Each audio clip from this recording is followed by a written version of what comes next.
Hello, എല്ലാവർക്കും ആംബിക്കോണിൻ്റെ positive ലൈഫിലേക്ക് സ്വാഗതം. ആനയ്ക്ക് ആനയുടെ വലുപ്പം അറിയില്ല. നമ്മൾ ആനയെ കളിയാക്കുന്നതാണ് അല്ലേ? പക്ഷെ നമ്മളുടെ കാര്യം ഓർക്കാറുണ്ടോ?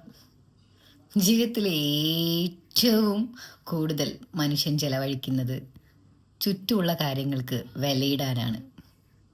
അങ്ങനെ തോന്നിയിട്ടുണ്ടോ എപ്പോഴെങ്കിലും? നമ്മളൊരു മാർക്കറ്റിൽ പോയാൽ നമുക്കൊരു ഇത് ഇത്രമാത്രം വേർത്തിയാണോ, ഇത്ര നമ്മൾ ഇതിൽ ഇൻവെസ്റ്റ് ചെയ്യേണ്ടതുണ്ടോ, എന്തിന് മറ്റുള്ള മനുഷ്യന് പോലും നമ്മൾ വിലയിടും. ചുറ്റുമുള്ള എല്ലാ കാര്യത്തിനും നമ്മൾ വിലയിടും. ജീവനുള്ളതിനും ജീവനില്ലാത്തതിനും ഒക്കെ വിലയിടും. പക്ഷേ നമുക്ക് വിലയിടാൻ നമുക്ക് അറിഞ്ഞൂടാ. അതറിയാത്തതുകൊണ്ട് തന്നെ നമുക്ക് വിലയിടാൻ മറ്റുള്ളവരെ ഏൽപ്പിക്കും. നമ്മൾ എപ്പോഴെങ്കിലും ആലോചിച്ചിട്ടുണ്ടോ നമ്മൾ എങ്ങനെയാണ് വിലയിടുക എന്ന്? എനിക്ക് മുന്നേ ബ്രാൻഡിനെ പറ്റിയിട്ടൊന്നും ഞാൻ വളരെ കോൺഷ്യസ് ഒന്നും അല്ലായിരുന്നു. എനിക്ക് എല്ലാ ചെരുപ്പും ചെരുപ്പ്, എല്ലാ ബാഗും ബാഗ്, കാണാൻ കുറച്ച് നിറമുള്ളത് കുറച്ച് അട്രാക്റ്റഡ് ആയിട്ട് ഫീൽ ചെയ്യും. ചിലപ്പോൾ നല്ല ക്ലോത്തൊക്കെ കണ്ടു കഴിഞ്ഞാൽ ഹായ് നല്ല രസമുണ്ടല്ലോ എന്ന് തോന്നും. പക്ഷേ എനിക്ക് ഒരു ബ്രാൻഡിനെ കുറിച്ചും അറിയില്ലായിരുന്നു. അപ്പം പല കാര്യങ്ങളും അവെയർ ആയിട്ടുള്ള ആളുകൾ അത് ഉപയോഗിക്കുന്ന സമയത്ത്, ഇപ്പം ഞാൻ ബ്രാൻഡഡ് ആയിട്ടുള്ള കാര്യങ്ങൾ യൂസ് ചെയ്യണം എന്നല്ല കേട്ടോ പറയുന്നത്. അതൊക്കെ ബ്രാൻഡൊക്കെ ആളുകളെ പറ്റിക്കുന്നൊരു കാര്യമാണ്, നമ്മൾ മണ്ടത്തരം എടുക്കുന്ന തീരുമാനമാണെന്നൊക്കെ എനിക്കറിയാം. പക്ഷേ ഞാൻ ഇപ്പോൾ ബ്രാൻഡ് മാത്രമേ യൂസ് ചെയ്യുള്ളൂ. അതിനൊരു റീസൺ ഉണ്ട്, അത് ഞാൻ പറയാം. നമ്മൾ പറഞ്ഞു വന്ന വിഷയത്തിൽ നിന്ന് മാറിപ്പോവും. യെസ്. അപ്പം നമുക്ക് നമ്മളുടെ ആ ഒരു കാര്യത്തിന് നമ്മൾ വിലയിടുന്ന സമയത്ത് അപ്പം നമുക്ക് മുന്നേ പരിചയം ഉണ്ടാവണം, അല്ലെങ്കിൽ ആ ഒരു കാര്യത്തിനെ കുറിച്ച് അറിവുണ്ടാവണം, അല്ലെങ്കിൽ അതുമായിട്ട് അടുത്ത് ഇടപഴകി അതിൻ്റെ ക്വാളിറ്റി അറിഞ്ഞിരിക്കണം. ഇതൊന്നും അറിയാതെയാണ് പലപ്പോഴും എല്ലാവരും മറ്റു കാര്യങ്ങൾക്ക് തൻ്റെ ഒരു നോളജ് വെച്ചിട്ടാണ് നമ്മൾ അതിന് വിലയിടുക, അല്ലെങ്കിൽ നമ്മൾക്ക് ഇഷ്ടമുള്ളത് വെച്ചിട്ട്. ചിലപ്പോൾ നല്ല ഭംഗിയുള്ളൊരു സാധനം എനിക്കത് ഇഷ്ടപ്പെട്ടോളണമെന്നില്ല, കാരണം എൻ്റെ ടേസ്റ്റും പ്രിഫറൻസും ഒക്കെ അതിനൊരു റീസണാണ്. അപ്പം ഞാൻ അത് വെച്ചിട്ടാണ് ആ ഒരു കാര്യത്തിന് വിലയിടുക. അപ്പം നമ്മൾ എല്ലാ കാര്യത്തിനും അങ്ങനെയാണ് വിലയിടുക അല്ലേ? അങ്ങനെ ഇരിക്കുമ്പോഴാണ് നമ്മളെക്കാളും അറിവുണ്ടെന്ന് നമുക്ക് തോന്നുന്ന ചിലരുടെ അടുത്ത് നമ്മൾ വിലയിടാൻ കൊണ്ടു കൊടുക്കുക. അപ്പം അവർക്ക് നമ്മളെ അറിയോ? നമ്മളെ അറിയണത്ര അവർക്ക് നമ്മളെ അറിയോ? ഇല്ല. ഈ ലോകത്തിൽ നമ്മൾ ചെയ്യുന്ന ഏറ്റവും വലിയ തെറ്റുകളിലൊന്ന് നമുക്ക് മാർക്കിടാൻ മറ്റൊരാൾക്ക് അവസരം കൊടുക്കുക എന്നുള്ളതാണ്. അത് മാറ്റിയാൽ തന്നെ പകുതിയിലധികം പ്രശ്നങ്ങളും നമ്മുടെ ജീവിതത്തിൽ തീരും. നമുക്കൊന്ന് ചിരിക്കണമെങ്കിൽ നമ്മളൊന്ന് കണ്ണാടി നോക്കി ചിരിച്ചു നോക്കും, എൻ്റെ ചിരി ഭംഗിയുണ്ടോ എന്ന്. എനിക്ക് ഞാൻ ഇങ്ങനെ സംസാരിച്ചു കഴിഞ്ഞാൽ അവരെന്ത് വിചാരിക്കും, ഇവരെന്ത് വിചാരിക്കും, അവരങ്ങനെ കരുതില്ലേ, ഇവരിങ്ങനെ കരുതില്ലേ? ഇത് ഒന്നാമത്തെ കാര്യം കേട്ടോ. നമുക്കൊന്നും ചെയ്യാൻ പറ്റില്ല. നമ്മളൊരു ഫ്രീ തിങ്കിങ്ങിന് ഫസ്റ്റ് ഒരു ബ്ലോക്ക് കൊടുക്കണം സ്ഥലം, അതാണ്. രണ്ടാമത്തെ കാര്യം എനിക്ക് തോന്നിയിട്ടുള്ളത്, നമ്മൾ വേർത്തിയല്ല എന്ന് പറയുന്ന പറഞ്ഞ ആളുകളെ വിശ്വസിച്ചിട്ട് നമുക്ക് സെൽഫ് വർത്ത് ഇല്ലാണ്ടായി പോവുക. ഞാൻ അതിനൊന്നും കൊള്ളില്ല, എന്നെ കൊള്ളില്ല എന്നുള്ളൊരു ഫീൽ വരിക. ഇതിപ്പം റിലേഷൻഷിപ്പിലാവാം. അതാണ് ഏറ്റവും കൂടുതൽ ആൾക്കാർക്ക് ഫീൽ ചെയ്യുന്നത് റിലേഷൻഷിപ്പിൽ. ഞാൻ എപ്പോഴും മറ്റുള്ള ആൾക്കാർ അതായത് മറ്റുള്ള ആൾക്കാരുടെ എന്ത് വേണം, എനിക്കൊരു കൺഫർമേഷൻ എനിക്ക് വേണം. എനിക്കത് അച്ചീവ് അതായത് ഞാൻ അങ്ങനെയാണെന്ന് എനിക്ക് കൺഫർമേഷൻ കിട്ടാൻ വേണ്ടിയിട്ട്. അങ്ങനെ വരുമ്പോഴും ഇത് തന്നെയാണ് സംഭവിക്കുക. ഇപ്പം റിലേഷൻഷിപ്പിലാണെങ്കിൽ, ഇപ്പം ഏതെങ്കിലും ഒരു പൊതുസമൂഹത്തിൻ്റെ ഇടയിൽ ആണെങ്കിൽ, ഇപ്പം ഇവിടെയൊക്കെ നമ്മുടെ ജഡ്ജ്മെൻറ്റിനേക്കാളും അപ്പുറം നമ്മൾ മറ്റുള്ള ആളുകളുടെ ജഡ്ജ്മെൻറ്റിന് വാല്യൂ ചെയ്യും. അപ്പം ശരിക്കും അവർക്ക് നിങ്ങളുടെ മൂല്യം അറിയാൻ സാധിക്കുമെന്ന് തോന്നുന്നുണ്ടോ? ഇല്ല. അപ്പം എന്ന് വെച്ചിട്ട് ഞാൻ നാളെ നിങ്ങളുടെ അടുത്ത് നിങ്ങൾ കാണാൻ ഭയങ്കര സുന്ദരിയാണ് നിങ്ങൾ സ്വയം വിചാരിക്കുക, എന്നിട്ട് നിങ്ങൾ എല്ലാ പ്രൊഡക്റ്റും ഒഴിവാക്കുക. ഇതൊന്നും അല്ല ഞാൻ പറഞ്ഞു വരുന്നത്. നിങ്ങൾക്ക് സെൽഫ് കോൺഫിഡൻസ് തരുന്ന എന്തും നിങ്ങൾക്ക് യൂസ് ചെയ്യാം. പക്ഷേ ഇതൊക്കെ യൂസ് ചെയ്ത് കഴിഞ്ഞിട്ട് നിങ്ങളൊരു സ്ഥലത്ത് പോയി നിൽക്കുമ്പം അവരഭിപ്രായം പറയുമ്പം ഇതെൻ്റെ ഇഷ്ടമാണ് എന്ന് പറയാനുള്ളൊരു ബോധം ഉണ്ടാവണം എന്നുള്ളത് മാത്രമാണ് ഞാൻ പറഞ്ഞത്. ബാക്കിയൊക്കെ ഓരോരുത്തരുടെ പേഴ്സണൽ ചോയ്സസ് ആണ്. എന്ത് ധരിക്കണം,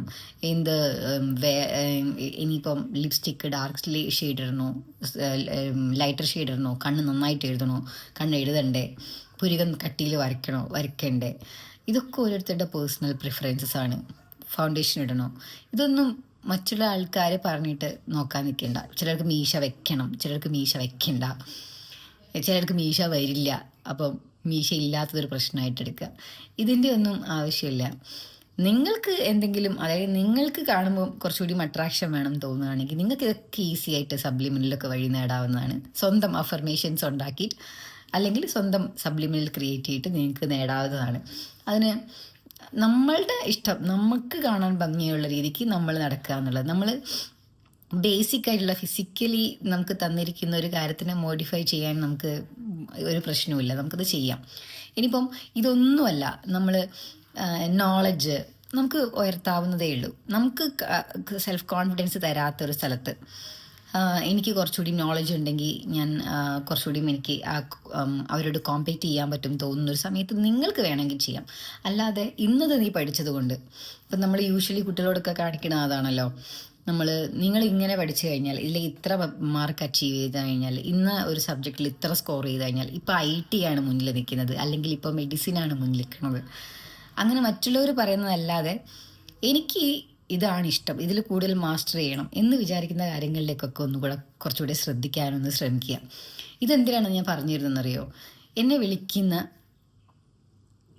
100% ആളുകളുടെയും ഏറ്റവും പ്രിലിമിനറി ആയിട്ടുള്ള ഇഷ്യൂ എന്താണെന്ന് വെച്ച് കഴിഞ്ഞാൽ, എനിക്ക് സ്വന്തമായിട്ട് എന്നെ വിലയിരുത്താൻ പറ്റുന്നില്ല, എനിക്ക് മാർക്കിടാൻ പറ്റുന്നില്ല എന്നുള്ളത് തന്നെയാണ്. അതുകൊണ്ട് തന്നെ ചുറ്റുമുള്ള ആൾക്കാർ പറയുന്ന കമൻസും, എന്നെ ആൾക്കാർ സ്നേഹിക്കണം, എനിക്ക് അവരുടെ ആ ഒരു എന്ത് വേണം, അവരുടെ ഒരു അറ്റൻഷൻ വേണം എന്നൊക്കെയുള്ളൊരു തോന്നലൊക്കെ, ഇതൊക്കെ ഈ സെൽഫ് വർത്ത് ഇല്ലായ്മയിൽ നിന്ന് ഉണ്ടാവുന്നതാണ്. സോ നമ്മളെപ്പോഴും നമുക്ക് വേറൊരാൾക്കും നമ്മളെ വിലയിടാൻ വേണ്ടി നിന്നു കൊടുക്കരുത്. നമുക്ക് ഇത്തിരി വില കുറച്ച് തരുന്നെന്ന് നിങ്ങൾക്ക് തോന്നുക, നിങ്ങൾ അർഹിക്കുന്നൊരു വില നിങ്ങൾക്ക് എവിടെ നിന്ന് കിട്ടുന്നില്ല എന്ന് തോന്നിയാലും അവിടെ നിന്ന് ഇറങ്ങിപ്പോന്നേക്കണം.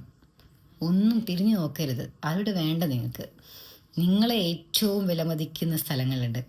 അവിടെ നിങ്ങൾക്ക് നിങ്ങളെ തന്നെ തിരിച്ചറിയാൻ പറ്റുന്ന, നിങ്ങളെ വീണ്ടും വീണ്ടും പോളിഷ് ചെയ്യാൻ പറ്റുന്ന, നിങ്ങളെ അപ്ഗ്രേഡ് ചെയ്യാൻ പറ്റുന്ന, നിങ്ങളുടെ ക്വാളിറ്റീസിനെ, നിങ്ങൾ പോലും അറിയാത്ത ക്വാളിറ്റീസിനെ ഒരുപക്ഷെ നിങ്ങൾക്ക് അതിൻ്റെ ഒരു ഗ്ലിംസ് തരാൻ കഴിയുന്ന, അതവർ പറഞ്ഞു തരണമെന്നല്ല, അവരുടെ അടുത്ത് നിൽക്കുമ്പോൾ നിങ്ങൾക്കത് ഫീൽ ചെയ്യുക, ഞാൻ വേർത്തിയാണ്, ഞാൻ ഇങ്ങനെയാണ്, എനിക്ക് ഞാനൊരു അച്ചീവറാണ് എന്ന് ഫീൽ ചെയ്യുന്ന ബന്ധങ്ങളിൽ മാത്രം നിൽക്കാൻ ശ്രമിക്കുക. ഇല്ലെങ്കിൽ ലൂസർ ആവാനാണ് സാധ്യതയല്ല ആവുക. അപ്പം നമ്മൾ ആനയെ കുറ്റം പറയുന്നതിന് മുന്നേ നമ്മളും അങ്ങനെയാണെന്ന് തിരിച്ചറിയുക. അപ്പോൾ അത് മാറ്റം വരുത്താൻ ശ്രമിക്കുക. അപ്പം അതെങ്ങനെ ട്വിൻ ഫ്ലെയിം ജേണീനെ പോസിറ്റീവായിട്ട് ബാധിക്കുന്നു എന്നുള്ളതാണല്ലോ പറഞ്ഞു വരുന്നത്. അതെങ്ങനെ ബാധിക്കുന്നു എന്ന് വെച്ച് കഴിഞ്ഞാൽ, നമുക്ക് നമ്മളുടെ ഒരു കംപ്ലീറ്റ് അലൈൻമെൻറ്റ്, നമ്മളുടെ ഹൈ പൊട്ടൻസി അത് പുറത്ത് വന്നു കഴിഞ്ഞാൽ മാത്രമേ നമുക്കൊരു പെർമനൻ്റ് ആയിട്ടുള്ളൊരു യൂണിയനിലേക്കൊക്കെ എത്താൻ സാധിക്കുള്ളൂ. അതിൽ നമ്മൾ ഈ പറഞ്ഞ വ്യക്തിയോടും, നിങ്ങളുടെ ട്വിൻ ഫ്ലെയിം ആണെന്ന് നിങ്ങൾ വിചാരിച്ചിരിക്കുന്ന വ്യക്തിയോടും എന്ത് ചെയ്യണം? നിങ്ങൾ ഡിറ്റാച്ച്മെൻറ്റിലൂടെ സ്വയം, അതായത് സ്വന്തമായിട്ട് ഒരു തിരിച്ചറിവ് വന്ന് സെൽഫ് അറ്റൈൻഡ് ആയിട്ട് വേറെ ആരും വേണ്ട എന്നുള്ളൊരു തോട്ടിൽ നിൽക്കുന്ന സമയത്ത് മാത്രമേ അത് സാധ്യമാവുള്ളൂ. അപ്പം ഏറ്റവും എളുപ്പത്തിൽ ട്വിൻ ഫ്ലെയിം ജേണിയെ അറ്റൈൻ ചെയ്യാൻ നിങ്ങൾ ഇന്നർ വർക്ക് ചെയ്യുന്നതിന് പകരം സ്വയം ഒരു വിലയിരുത്തൽ നടത്തുക. അതാണ് ഏറ്റവും നല്ല ഇന്നർ വർക്ക്. നിങ്ങൾ ട്രോമ ഹീലിംഗ് ഇത് ഒക്കെ ട്രോമയൊക്കെ ഉണ്ടാവും. ട്രോമ ഇല്ലാത്ത മനുഷ്യന്മാർ ഡെയിലി എക്സിസ്റ്റ് ചെയ്യുമ്പോൾ നിങ്ങൾ ആലോചിച്ച് നോക്ക്, വെറും ഹാപ്പി. നിങ്ങൾക്ക് ആ ഹാപ്പിനെസ്സിന് ഇതാണ് ഹാപ്പിനെസ് എന്ന് മനസ്സിലാവോ? ഇല്ല. അപ്പം അത് മനസ്സിലാവണ്ടേ? അതിന് വേണ്ടിയിട്ടുള്ള ഹാപ്പിനെസ്സാണ് ഇതൊന്നും, എല്ലാ പ്രശ്നങ്ങളാണ് ഇതൊന്നും മനസ്സിലാക്കിയാൽ മതി. പിന്നെ ഓരോരോ ട്രോമയും ഇപ്പം നമുക്ക് വളരെ കംഫർട്ടബിൾ ആയിട്ടുള്ള ഒരു സോണിൽ നമുക്ക് പ്രത്യേകിച്ചൊന്നും അറ്റൈൻ ചെയ്യാൻ തോന്നില്ല. നമ്മൾ സ്ട്രഗിൾ ചെയ്യുമ്പോഴാണ് നമുക്ക് എനിക്കിതൊന്ന് ഓവർകം ചെയ്യണം, എനിക്ക് അടുത്തൊരു ലെവലിൽ എത്തണം എന്നുള്ളൊരു ഫീൽ ഉണ്ടാവുക, അല്ലേ? അപ്പം പ്രോബ്ലംസൊക്കെ, ഏറ്റവും കൂടുതൽ പ്രോബ്ലംസ് ഫേസ് ചെയ്യേണ്ടത് ട്വിൻ ഫ്ലെയിം ജേണിക്കാരാണെന്നും അതിൻ്റെ റീസൺ ഇതാണെന്നും മനസ്സിലാക്കുക. Thank you.